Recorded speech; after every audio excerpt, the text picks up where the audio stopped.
honesta, não basta ser honesta, ela tem que parecer honesta. E é possível, como os próprios relatórios da ONU identificam, que o trabalho pericial sofra interferência. O caso comum citado são em situações de tortura, onde o médico legista, muitas vezes, é obrigado a executar a sua perícia, a sua necrópsia, com policiais do lado, observando tudo o que ele está fazendo. Então, existem algumas formas de interferência possíveis, né? O primeiro é restrição de recursos, é basicamente não repassar esses recursos para a perícia. A corregedoria, acho que também isso foi abordado em um dos tópicos do fórum. Não é razoável que peritos estejam submetidos a uma corregedoria por delegados de polícia. Isso pode constituir uma forma de intimidação. Tampouco eu considero razoável que peritos sejam submetidos a uma corregedoria só por peritos. A gente sabe que é possível um certo corporativismo na hora de análises feitas pelos seus pares. É por isso que nós defendemos uma corregedoria externa, uma corregedoria instituída pelo executivo, que contenha servidores de um outro órgão, ou servidores preparados especificamente para exercer essa função. Repasses incorretos ou insuficientes de informações. Aqui me lembro muito do caso do assassinato do ministro na 213 Sul, no qual, em um dado momento, as linhas investigativas secaram. E a presidente do inquérito consultou uma cartomante para buscar uma linha investigativa para o caso dela, e a cartomante disse a ela que o importante era a chave. A chave ia resolver os problemas dela. Ela plantou essa chave no principal suspeito, ou quem ela considerava o suspeito, e o prendeu, levando, assim, à prisão.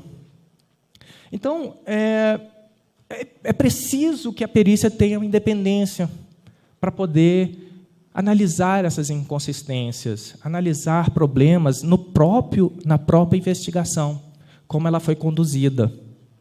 E, por fim, normativos internos. Eu também vou contar aqui um pequeno caso.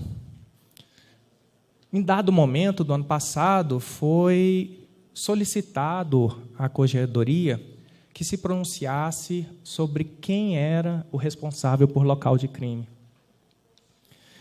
E a corregedoria solicitou um primeiro parecer, e a parecerista, com base no CPP, concluiu que o local de crime é de responsabilidade do perito criminal federal.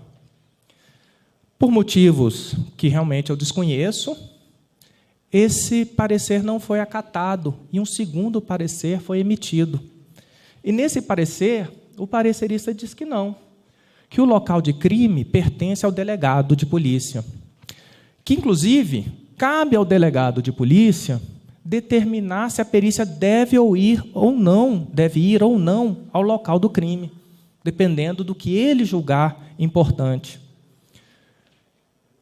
Felizmente, por interferência da direção-geral, esse parecer foi revogado, mas é preciso também tomar cuidado com esse tipo de interferência. E existe um segundo tipo de interferência, que é o chamado viés cognitivo. O que é o viés? É a distorção do julgamento de um observador. E aqui eu faço uma pausa, porque esse assunto, inclusive, é bastante mal recebido pelos próprios peritos. Eles falam assim: perícia é ciência, perícia não tem viés, então não deveríamos falar nisso. O fato é que já existem inúmeros estudos que tratam sobre esse viés, sobre essa tendência do perito. Mas, ao invés de falar de assuntos teóricos, eu gostaria de focar num caso real, que é o caso do FBI.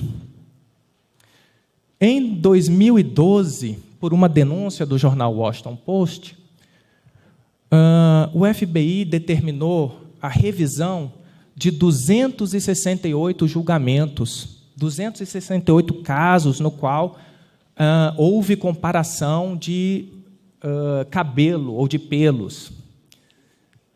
Foram identificados erros em 257 desses casos. Mais de 95% dos casos havia um erro. E concluíram também que 26 dos 28 peritos da unidade deram testemunhos favorecendo a tese da acusação. Testemunhos incorretos favorecendo a tese da acusação. Percebam aqui, eu quero deixar isso bem claro, é bom que está sendo gravado. Os peritos não foram acusados de falsa perícia. Os investigadores não foram acusados de manipular os peritos. Não é disso que estamos tratando aqui. O que estamos tratando é que a proximidade dos peritos com a investigação pode levar a conclusões incorretas, conclusões que favorecem a acusação.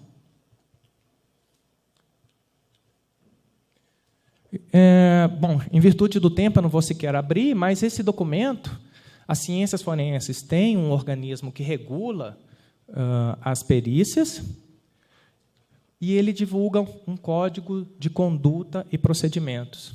E nesse código ele deixa bem claro que o viés deve ser evitado. E como evitar esse viés, essa aproximação indevida entre a perícia e a investigação. Mas quais são os modelos de autonomia possíveis? Porque estamos falando hoje só da desvinculação, mas ele não é o único. Existe também uma possibilidade de autonomia interna, que, na verdade, é empregada em vários países. Eu vou começar falando sobre a autonomia externa, que é a mais simples de se entender, ou a desvinculação, que é onde você retira um instituto de perícia de dentro dos órgãos de polícia.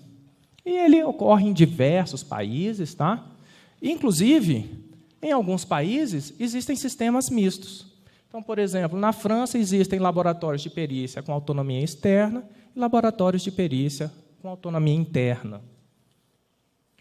E no Brasil? No Brasil já são 18 estados desvinculados das polícias.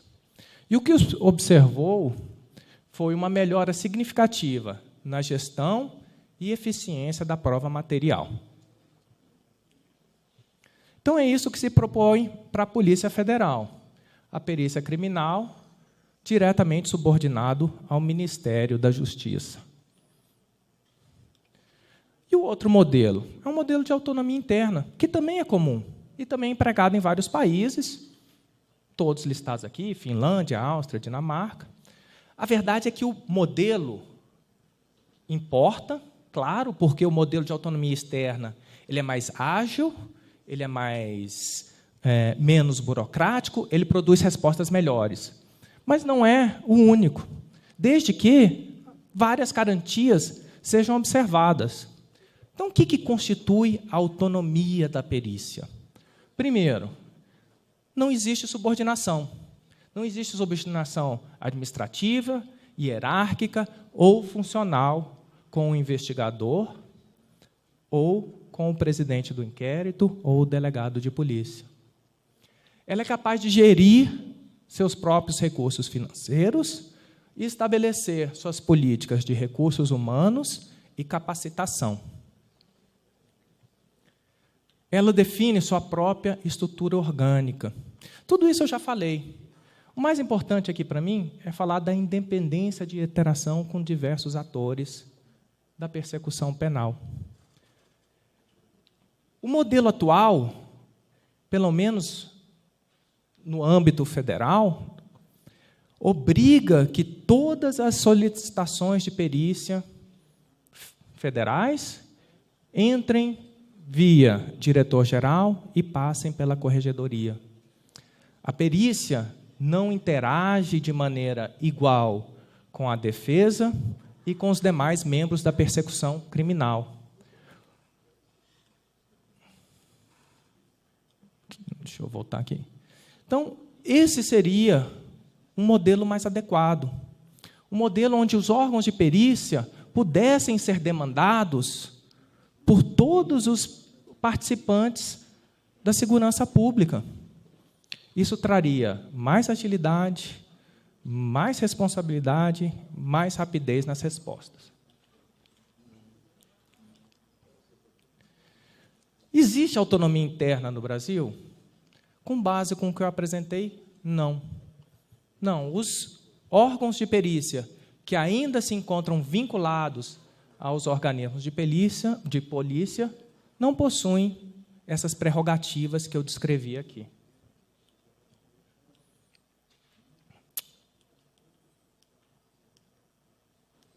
Desculpa. E quais são as responsabilidades de um organismo de perícia? Seja ele com autonomia interna, seja ele com autonomia externa. Para mim, o essencial é constituir um sistema de gestão de qualidade. Se estamos falando de transparência, se estamos falando de rastreabilidade, é preciso que os laboratórios tenham um sistema de gestão de qualidade. O sistema de gestão de qualidade, do qual o ISO 17025 é um exemplo, ele obriga que todos os documentos sejam mantidos, que todo o processo seja rastreável, que todas as análises sejam mantidas e que tudo seja público. Então, é um processo que garante a transparência da perícia. Corregedoria independente, eu já falei. Painel de supervisão. Me foi sugerido que isso deveria ser feito pelo Ministério Público, como é com as polícias. Mas eu acabei de gastar os últimos 25 minutos falando que não é o ideal que a perícia se aproxime da acusação. Então, o painel de supervisão, o controle externo, deveria ser feito pelo Ministério Público e pela Defensoria Pública. Eu acho que se estabelece aí uma igualdade de forças. Vou entrar aqui, então, já na conclusão. Acho que ainda tenho aí uns 2 minutinhos, 1 minutinho. Obrigado, professor Jesus. Obrigado, Jesus. O Brasil, segundo os últimos relatórios, tem 29,1 assassinatos por 100 mil habitantes. É uma taxa astronômica. 21 das 50 cidades mais violentas do mundo estão no Brasil. E qual é a taxa de resolução de homicídios? 5%, 8%, 10%, dependendo da fonte que é consultada. O fato é que, segundo o Conselho Nacional do Ministério Público, apenas 20% das investigações se convertem em denúncia. E eu até vou mudar um pouquinho o final da minha apresentação. Eu estava folheando o documento do Congresso, do Fórum, e vi muito pouco sobre perícia. E isso talvez seja uma culpa da própria perícia, que não se apresenta, que não põe a cara a tapa. Os nossos modelos de investigação, ao contrário do que foi feito em outros países, que investiram muito em tecnologia, que investiram muito em DNA, em reconhecimento facial, em técnicas investigativas mais modernas, o nosso modelo investigativo está preso no começo do século anterior, 1900. Ainda é muito baseado em testemunhas, em provas circunstanciais. E isso é um problema, porque, de acordo com o DEPEN, mais de 40% da população carcerária está em prisão provisória, sem julgamento, com base em provas testemunhais. Então, para concluir, eu digo, é preciso um foco na perícia, é preciso um foco em modernizar os métodos de investigação, um foco na polícia científica. Eu acho que só assim nós teremos êxito em diminuir essa taxa de homicídios. Novamente, eu agradeço o convite do Fórum Brasileiro. Se eu puder ter 15 segundos para fazer uma propaganda, o professor Constantino Gatsones, ele virá ao Brasil para participar Nossa, você pode, por favor, voltar à apresentação?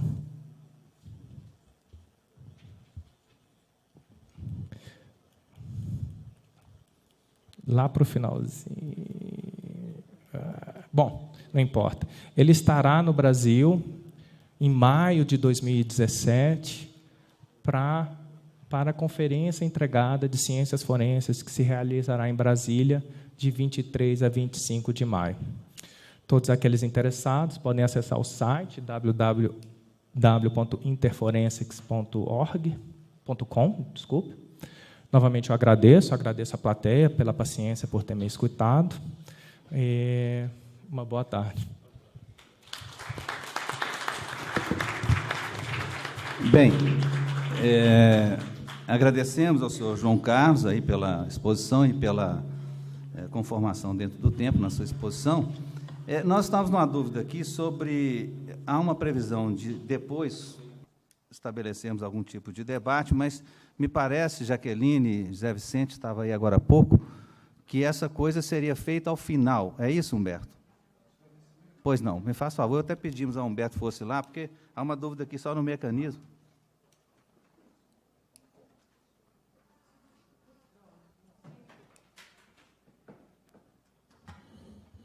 Bom, realmente a dúvida foi tirada agora. O que é que acontece? Ao final de cada expositor, os dois coordenadores vão perguntar sobre se atende aquelas 5 questões, ao final de cada apresentador. No final, já com a Jaqueline Muniz e com o Zé Vicente, debate aberto. Okay. Então, só não cabia para mim, porque o de Silvia era de nivelamento. Tá bom? Ok. Bom, é porque nós temos um problema de administração do tempo. Mas, então, é o seguinte, todos os convidados receberam, para aqueles que estão aqui na plateia e não têm essa informação, receberam do Fórum Brasileiro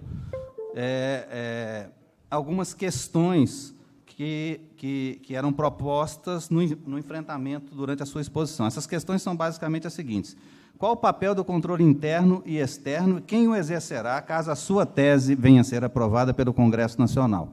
Essa seria a primeira coisa, controle externo e externo. Tenho a impressão que o senhor já até abordou esse assunto, dizendo aí do Ministério Público e da Defensoria Pública. Podemos dar essa como abordada. Que nível de transparência é aceito pelos defensores da tese apresentada e como é possível garanti-lo? Isso de certa maneira, de gestão de qualidade, que ele obriga que todos os documentos sejam validados, registrados, mantidos, e tudo isso é público. Então, okay. O sistema de gestão de qualidade, em conjunto com o controle, ele garante uma total transparência. Falar mais próximo, por favor. Peço desculpas. Como eu mencionei na palestra, o sistema de gestão de qualidade, a ISO 1725, ela é absolutamente transparente, porque ela obriga os institutos credenciados, primeiro, eles são submetidos a auditorias anuais. Então, todo ano, auditores externos, eu falo isso porque o laboratório do Instituto Nacional de Criminalística é acreditado, então, anualmente, nós recebemos visitas de auditores externos que revisam todos os nossos procedimentos, todas as nossas análises, os nossos laudos. Então, tudo isso é aberto. Tudo isso é aberto à auditoria, ao público. Então, isso garante total transparência ao processo. Como gerir de forma integrada as instituições atuais, caso sejam aprovadas mudanças propostas pela tese apresentada? Bom, como eu mencionei, a proposta nos estados já são 18, então essa integração ela é feita pelo próprio secretário de Segurança Pública estadual, e no caso da perícia federal, ela seria feita via ministro da Justiça, ressaltando que uma perícia fora do âmbito policial permite essa interação completa com procuradores, defensores públicos, ou seja, ela é um processo menos burocrático, eu diria. Como a tese apresentada pensa a valorização dos profissionais de cada uma das organizações do sistema de justiça criminal e segurança pública? Dessa forma, aumentando o contato entre elas. Hoje, como eu falei, eu falo isso particularmente da Polícia Federal, A perícia ela se encontra bem no centro da Polícia Federal, não tem contato com os demais membros da segurança pública. Então, todo o processo é lento, todo o processo é burocrático. Isso traria maior visibilidade para as demais forças públicas do país. Como financiar as mudanças propostas pela tese apresentada? Eu peço desculpas, na verdade, isso realmente faltou na minha apresentação. Em 18 estados não tem o que financiar, porque 18 estados já são desvinculados, então a conta já foi paga.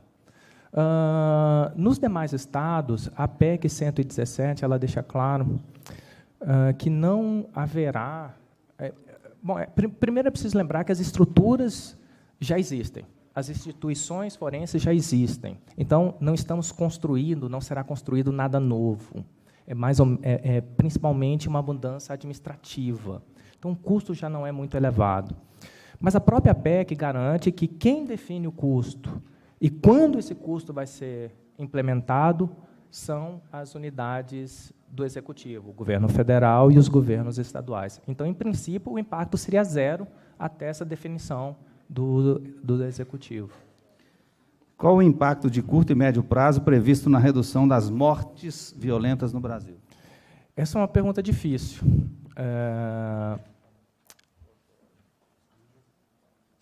Os estados que já adotaram perícias desvinculadas poderiam responder essa pergunta melhor, como, por exemplo, Santa Catarina. Existem dados preliminares que sugerem que a resolução de crimes em Santa Catarina triplicou após a desvinculação da perícia. É claro que você precisa controlar para uma série de fatores.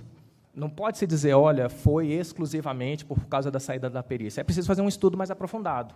Estudar se houve mudança de políticas públicas, mas isso é algo a se pensar. Mas, para mim, o mais importante é isso, é que o resto do mundo todo já provou que a investigação forense traz resultados. Então, no fundo, eu espelho a minha resposta muito mais no que eu vejo no exterior do que o que eu vejo aqui no Brasil.